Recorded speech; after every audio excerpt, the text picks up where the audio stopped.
मर्दाना बालपन की सबसे बड़ी वजह इंसानी स्पर्म में कमी है, जो खुशियों में पैदा होते हैं। मर्द और औरत दोनों के मिलने के बाद मर्दाना उज़्व खास से मादा तौलीद के साथ इखराज होते हैं।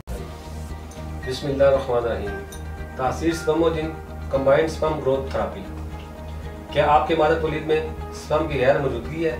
क्या हमल के लिए मर्द औरत दोनों का सेहतमंद होना बहुत ज़रूरी है? जानिए मुकम्मल तफसील इस वीडियो में, आखिर तक लाजमी देखें। अस्सलाम वालेकुम नाज़रीन, उम्मीद करता हूँ सब खैरियत से होंगे।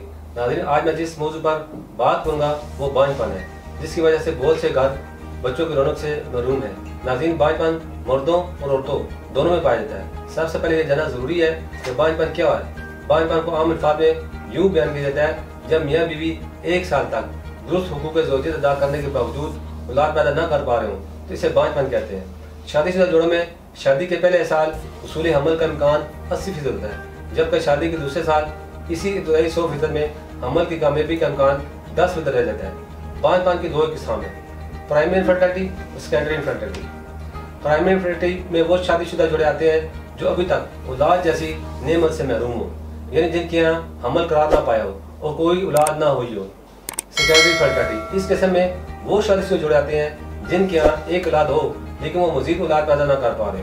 नाज़रीन, इसके अलावा मर्दाना बालपन की सबसे बड़ी वजह इंसानी स्पर्म में कमी है, जो खुशियों में पैदा होते हैं। मर्द और औरत दोनों के मिलने के बाद मर्दाना उज़्व खास से मादा तौलीद के साथ इखराज होते हैं। औरत के रहम में पहुंचकर औलाद पैदा करने का बायस बनते हैं। हर बार बच्चे की पैदाइश के लिए ज़रूरी है कि मौजूदा तौलीद में स्पर्म की क्वालिटी और मिकदार मुनासिब हो।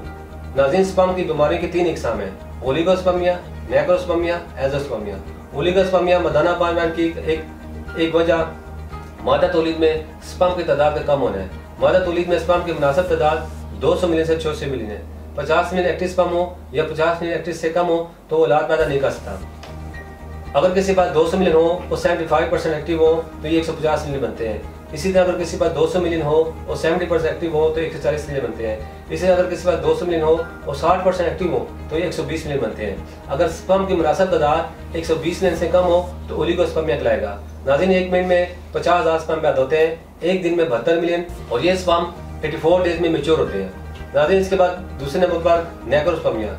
नेक्रोस्पर्मिया बांझपन की ऐसी किस्म है जिसमें मादा तौलीद में स्पर्म मौजूद होते हैं लेकिन वो जिंदा नहीं होते और मुर्दा होने के बायस वो इस काबिल नहीं होते कि हमल करार पाने का बायस बन सके। एज़ोस्पर्मिया मादा तौलीद में स्पर्म की बिल्कुल गैर मौजूदगी एज़ोस्पर्मिया कहलाती है। इस बीमारी में स्पर्म बिल्कुल पैदा नहीं होते। मादा तौलीद में स्पर्म बिल्कुल पैदा न होने का सबसे बड़ा सबब इन्फेक्शन है। एज़ोस्पर्मिया की मजीद 2 इकसाम है, ऑब्स्ट्रक्टिव एज़ोस्पर्मिया। अगर खुशी साइज में नॉर्मल हो और हार्मोन लेवल भी नॉर्मल हो तो उसे खास के दरमियान नालियाँ बंद होने को ऑब्स्ट्रक्टिव एज़ोस्पर्मिया कहते हैं। ये मर्ज खुशियों से मादा तौलीद बाहर निकालने वाली नालियों पर चोट लगने या इनमें नुक्स पैदा होने की वजह से होता है, नॉन ऑब्स्ट्रक्टिव एज़ोस्पर्मिया। नाज़रीन, इस बीमारी में मादा तौलीद में स्पर्म का पैदा न होना खुशियों की वजह से होता है, जिसकी वजह खुशी में नुक्स होना, इसके अलावा खुशी में पैदाइशी नुक्स होना, हार्मोन लेवल नॉर्मल ना होना, खुशियों का इन्फेक्शन, तेज बुखार भी इसकी वजह बनता है। इसके अलावा मजीद टेस्टिकल की बीमारी के मतलब भी बताता हूँ। स्पर्म चूँकि खुशियों में पैदा होते हैं, स्पर्म की खराबियों के सिलसिले में खुशियों को बहुत अहमियत हासिल है। खुशियों की दो किस्म की बीमारियाँ हैं, हाइड्रोसील और वेरिकोसील। हाइड्रोसील इस बीमारी में खुशियों के ऊपर बोझ बढ़ जाता है, दूसरे नंबर पर वेरिकोसील। खुशियों की इस बीमारी में खुशियों के साथ नालियाँ फूल जाती हैं, चूँकि स्पर्म खुशी में पैदा होते हैं।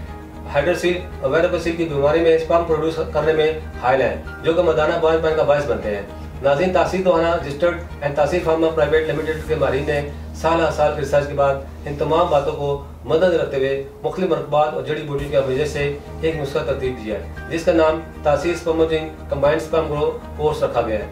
ये दवा शुबा रिसर्च ने देसी जड़ी बूटी के मजश के साथ तिब इस्लामी के अहम असूलों के मुताबिक तैयार की, जिसके इस्तेमाल से हर तरह का इन्फेक्शन खत्म होता है। ये कोर्स मादा तौलीद को बढ़ाकर स्पर्म को औलाद के काबिल बनाता है। इस कोर्स में शामिल कीमती और देसी मरकबात न सिर्फ मादा तौलीद को बढ़ाने बल्कि इसे गड़ा करने में भी मौसर है। इसके इस्तेमाल से ओलिगोस्पर्मिया, नेक्रोस्पर्मिया जैसी बीमारी से मुकम्मल तौर पर निजात मिल जाती है। ये मर्दों के जोशोमा हयात में होने वाली तब्दीलियों के अफजाइशी हार्मोन HGH के स्पर्म की सतह में इजाफा करता है। बेऔलाद अफराद के स्पर्म कम हो तो इसके स्पर्म को नॉर्मल हालत में लाता है। ये कोर्स किरेमनी की कमजोरी और इसके कुदरती तनासब को दुरुस्त करके इसके काम को ठीक करता है। ये कोर्स खुशियों के मसाइल हाइड्रोसील और वेरिकोसील को मुकम्मल तौर पर रफा करता है, इनको दोबारा नहीं होने देता है। ये कोर्स स्पर्म के अफजाइश को मुस्तकिल बहाल करता है। अज़वाजी ज़िंदगी की सदाबहार खुशियों को समेटने के लिए ये कोर्स एक नायाब और कुदरती तोहफा है। ये कोर्स मादे तौलीद में मौजूद पास सेल को खत्म करता है और दोबारा होने से रोकता है। ये कोर्स स्पर्म मोर्टेलिटी यानी स्पर्म की हरकत और सकनात और स्पर्म मार्फोलॉजी यानी स्पर्म की शक्ल और सूरत को बेहतर और दुरुस्त हालत में लाकर तमाम मसाइल को दूर करके आपकी औलाद को खुश शक्ल, सेहतमंद और मुकम्मल खुद व खाल के साथ जन्म देने में मामूर है। नाज़रीन, अगर आप इस स्पर्म की कमी का शिकार है तो आज ही तासीर तशरीफ आए और तासीर स्पर्मोजेन कंबाइंड स्पर्म ग्रो कोर्स इस्तेमाल करें। नाज़रीन, इसके तलब मज़ीद मालूमात और रहनुमाई के लिए हमारे नीचे दिए गए नंबर पर रब्ता करें और हमारा यूट्यूब चैनल तासीर दवाना ऑफिशियल विजिट करें। इसमें वो तमाम बातें बताई गई हैं जो आपको ज़िंदगी में कामयाब सेहतमंद मर्द बनाने के लिए ज़रूरी हैं। अगले प्रोग्राम में एक नए मौजूद के साथ दोबारा हाज़िर होऊंगा। तब तक के लिए मुझे इजाज़त दीजिए। अल्लाह हाफ़िज़।